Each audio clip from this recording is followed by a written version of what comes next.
வாழ்க்கையில் வறுமையினால் படிப்பை பாதியில் விட்டுட்டு இருந்த கொஞ்ச நஞ்ச சொத்தையும் விற்றுட்டு அடுத்த வேலை சாப்பாட்டுக்கு என்ன பண்ணுறதுன்னு தெரியாமல் நடு ரோட்டில் நின்றுருக்கீங்களா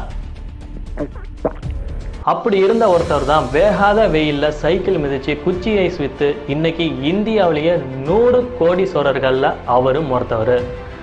மூக்கு மேலே விரலை வைக்கிற மாதிரி இருக்குல்ல, அது மட்டும் இல்லாமல் இன்றைக்கி தமிழ்நாட்டில் பல பேர் வீட்டில் இன்பம் பொங்குது அப்படின்னா அது இவரோட பால் தயாரிப்பு நிறுவனம் தான். மேலும் ஹவுஸ் ஒய்ஃபாக இருந்தாலும் சரி, ஹவுஸ் ஹஸ்பண்டாக இருந்தாலும் சரி, எல்லாருமே சொல்கிறது நாங்கள் கப்பு தயிர் தான் யூஸ் பண்ணுறோன்னு. அதுவும் இவர் அறிமுகப்படுத்தினது தான். இந்த கடின உழைப்புக்கும் சொந்தக்காரர், பார்க்குறதுக்கு நம்ம பக்கத்து வீட்டு அங்கிள் மாதிரியும் இருக்கிறவர் தான் இந்த சந்திரமோகன் அவர்கள். இவர் தான் இந்த ஹட்சன் அக்ரோ ப்ராடக்ட் லிமிடெடுக்கு நிர்வாக இயக்குனர். இவரோட நிறுவனத்தோட தயாரிப்புகள் தான் இந்த அருண் ஐஸ்கிரீம், ஆரோக்கிய பால், ஹட்சன் தயிர், இது எல்லாமே. மேலும் 70-80 காலகட்டத்தில் அப்போதைக்கே ஐஸ்கிரீமில் முன்னணி நிறுவனங்களுக்கு மத்தியில் இவர் எப்படி இவ்வளோ பெரிய சாம்ராஜ்யத்தை உருவாக்குனார் அப்படிங்கிற ஒரு வெற்றி கதையை தான் பால் மனம் மாறாமல் ருசிக்க போகிறோம். நான் உங்கள் Karthikeyan. Welcome to my channel popcorn time.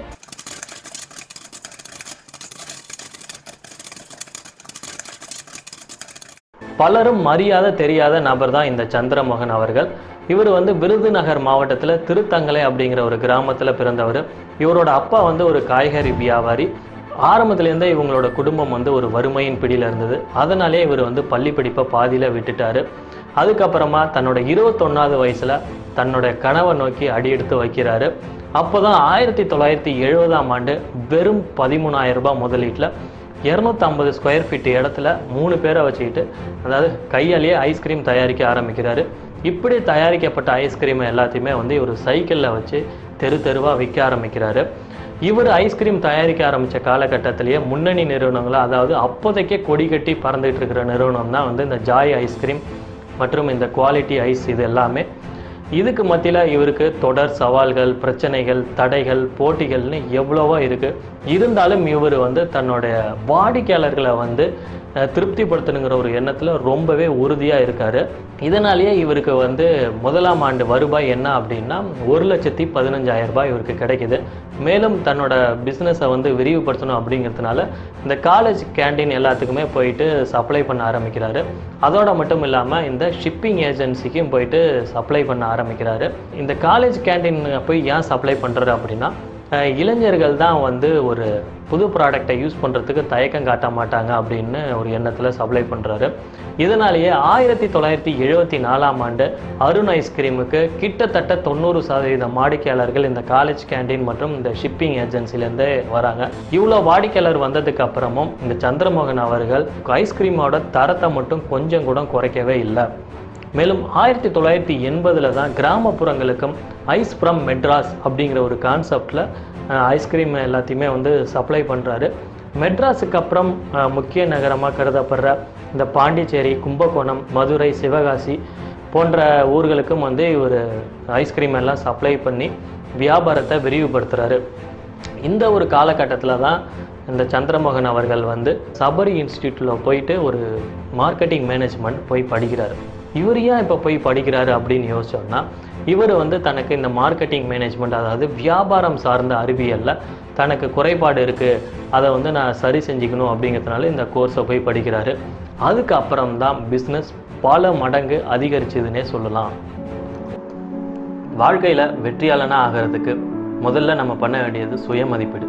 நம்மை நாமே சுயமதிப்பீடு பண்ணிக்கிறப்ப தான் நமக்கு உள்ளே இருக்கிற குறைகளெல்லாம் சரி செஞ்சு நம்ம முன்னேற முடியும்.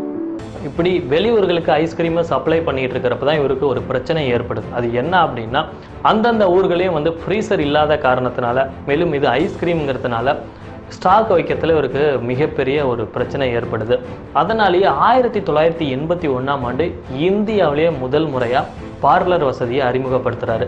பார்லர் அப்படிங்கிறப்ப வாடிக்கையாளர்கள்லாம் அங்கே போய் உட்காந்தே இவங்களோட ஐஸ்கிரீமையும் சாப்பிட முடியும். அதனால் அங்கே ஃப்ரீசர் இருக்கிறதுனால சுற்றுப்புற பகுதிகளுக்கும் சப்ளை பண்ணுறதையும் முடியுங்கிற ஒரு எண்ணத்தினால அதை அமைக்கிறாரு. மேலும் இந்த மேரேஜ் மற்றும் இந்த சில ஃபங்க்ஷனுக்கெலாம் ஆர்டரின் பேரில் ஐஸ்கிரீம் தயாரித்து தரதும் அங்கேருந்து தான் ஆரம்பமாகுது. 1985 தமிழ்நாட்டிலே இவங்களுக்கு நம்பர் 1 சேல்ஸில் இடம் பிடிக்கிறாங்க இந்த அருண் ஐஸ்கிரீம். அது மட்டும் இல்லாமல் 1986 ஹட்சன் அக்ரோ பிரைவேட் லிமிடெடுங்கிறத ஹட்சன் அக்ரோ ப்ராடக்ட் லிமிடெட் அப்படிங்கிற நிறுவனமாக மாற்றுறாரு. இதுக்கு கீழே இந்த அருண் ஐஸ்கிரீம் எல்லாமே ஒரு ஓனர்ஷிப் அண்டரில் வந்துடுது. 1990 இவங்க நிறுவனத்தோட டேர்ன் ஓவர் என்னன்னா சுமார் 3 கோடி. அந்த சமயத்தில் தான் மிகப்பெரிய நிறுவனமான இந்துஸ்தான் யூனிலிவர் நிறுவனம் வந்து இவங்களோட அருண் ஐஸ்கிரீமை வந்து விலைக்கு கேட்குறாங்க. ஆனால் இந்த சந்திரமோகன் அவர்கள் முடியவே முடியாதுன்னு மறுத்துடுறாரு. ஆனால் அதுக்கப்புறம் இந்த 1999 இவர் வந்து கிட்டத்தட்ட 700க்கும் அதிகமான பார்லர்களை வந்து தமிழ்நாடு, கேரளா, ஆந்திர பிரதேஷ், கர்நாடகா போன்ற இடங்கள்லாம் வந்து அமைக்கிறாரு. சரி, இந்த ஐஸ்கிரீம் பிஸ்னஸ் அப்படிங்கிறது ஒரு சீசன் பிஸ்னஸ் மாதிரி இருக்கு. ஒரு நிரந்தர வருமானம் லாபத்துக்காக நம்ம என்ன பண்ணலான்னு அவர் யோசிச்சுட்டு இருக்கிறப்ப தான் சரி, நம்ம ஐஸ்கிரீமுக்காகவே வந்து பாலை கொள்முதல் பண்ணுறோம், இன்னும் அதிக அளவில் கொள்முதல் பண்ணால் இந்த பாலையுமே வந்து விநியோகம் பண்ணலான்னு அப்படிங்கிற ஒரு எண்ணத்தில் தான் இவர் 1995 ஆரோக்கியா பால் அப்படிங்கிறத வந்து அறிமுகப்படுத்துகிறாரு. இந்த லேட்டராக இந்த 2000 ஆரம்ப காலகட்டத்தில் தான் வந்து ஹட்சன் தயிர், ஹட்சன் நெய் போன்ற டைரி ப்ராடக்ட்லேயே வந்து இவர் தயாரித்து விநியோகம் பண்ண ஆரம்பிக்கிறாரு. ஸோ இப்படி இந்த டைரி ப்ராடக்ட்லேயே ஒரு கான்சன்ட்ரேட் பண்ணிக்கிட்டு இருந்ததுனால 2007 காலகட்டத்தில் இந்த அருண் ஐஸ்கிரீம் கிட்டத்தட்ட லாஸுக்கு போயிடுச்சுன்னு தான் சொல்லணும். ஏன்னா அந்தளவுக்கு அதோட வியாபாரம் குறைஞ்சி போச்சு. அதனாலே இது எல்லாமே ஈடு கட்டுறதுக்கு 2012 தான் இவர் இபாக்கோ அப்படிங்கிற ப்ரீமியம் ரக பார்லரை வந்து பல இடங்கள்லேயே வந்து ஓப்பன் பண்ணுறாரு. இந்த இபாக்காவில் வந்து பல வெரைட்டியான ஐஸ்கிரீம், பல உயர் ரக ஐஸ்கிரீம்லாம் வந்து அங்கே கிடைக்கும். இந்த இபாக்காவை ஆரம்பித்ததின் மூலமாக இவங்களுக்கு கிட்டத்தட்ட 50% லாபம் அதிகரிச்சதுன்னு தான் சொல்லணும். இன்றளவில் இந்த ஹட்சன் டைரி ப்ராடக்ட் நிறுவனம் வந்து இந்தியாவிலே மிகப்பெரிய ஒரு டைரி ப்ராடக்ட் நிறுவனம். இவங்க வந்து கிட்டத்தட்ட 15,000க்கும் அதிகமான மில்க் பேங்க் இருக்குது. 12,000க்கும் அதிகமான கிராமங்கள்லேருந்து சுமார் 3 லட்சம் விவசாயிகள் வந்து இவங்களுக்கு பால்லாம் கொள்முதல் பண்ணிக்கிட்டு இருக்காங்க. ஒரு நாளைக்கு இவங்க 18லேருந்து 20 லட்சம் லிட்டர் பாலை வந்து விநியோகம் பண்ணிக்கிட்டு இருக்காங்க. அதில் 60,000 லிட்டர் வந்து இவங்க ஐஸ்கிரீம் தயாரிப்புக்கு வந்து யூஸ் படுத்துகிறாங்க. மீதி இருக்கிற கொஞ்சம் பால்லாம் வந்து இவங்க தயிர், நெய் இந்த மாதிரி பல டைரி ப்ராடக்ட்லாம் செய்கிறதுக்கு யூஸ் பண்ணிக்கிட்டு இருக்காங்க. ஸோ இன்றைக்கி இவங்களோட சொத்து மதிப்பு என்ன அப்படின்னு பார்த்தோம்னா 10,000 கோடி. இவங்களுக்கு மொத்தமாக 2,000க்கும் அதிகமான பார்லர்கள் இருக்குது. அதே போல் சேச்சலிஸ், புரூனோ போன்ற பல நாடுகளில் இவங்களுக்கு உற்பத்தி தொழிற்கூடமும் இருக்குது. அந்த சந்தையில் இவங்க ஐஸ்கிரீமுக்கு நல்ல வரவேற்பும் இருக்குது. சரி, இவ்வளோலாம் நம்ம பேசியிருக்கோம். இந்த சந்திரமோகன் அவர்களுக்கு விருப்பமான ஐஸ்கிரீம் என்ன அப்படின்னு பார்த்தோம்னா அவருக்கு சாக்லேட் கோனு தான் பிடிக்கும் அப்படிங்கிறத அவரே ஒரு பேட்டிலையும் சொல்லியிருக்காரு. மேலும் அவர் வந்து தன்னோட காம்படிட்டரோட ஐஸ்கிரீமை வந்து அப்பப்போ சாப்பிட்டு பார்ப்பாராம். ஏன் அப்படின்னா அப்போ தான் அவங்க எந்த சுவையில் இருக்குது, அவங்க எந்த தரத்தில் அவங்க ஐஸ்கிரீம்லாம் இருக்குங்கிறத தெரிஞ்சுக்கிறதுக்காகவும் சாப்பிடுவாராம். இவர் இந்த அளவுக்கு ஒரு மிகப்பெரிய நிறுவனத்தை உருவாக்கியிருக்காருன்னா அதுக்கு பின்னாடி தனி மனிதனோட விடாமுயற்சியும் கடின உழைப்பும் தான். இதிலேருந்து விடாமுயற்சியும் கடின உழைப்பும் இருந்தால் நம்ம ஒரு வாழ்க்கையில் எவ்வளோ பெரிய இடத்துக்கும் வந்து சென்று வெற்றி அடைய முடியும் அப்படிங்கிறதுக்கு இவர் இன்னொரு மிகச்சிறந்த ஒரு உதாரணம். ஸோ இந்த வீடியோ வந்து உங்களுக்கு ஒரு இன்ஸ்பிரேஷனாக, ஒரு மோட்டிவேஷனலாக இருக்கும் அப்படிங்கிறத நான் நம்புகிறேன்.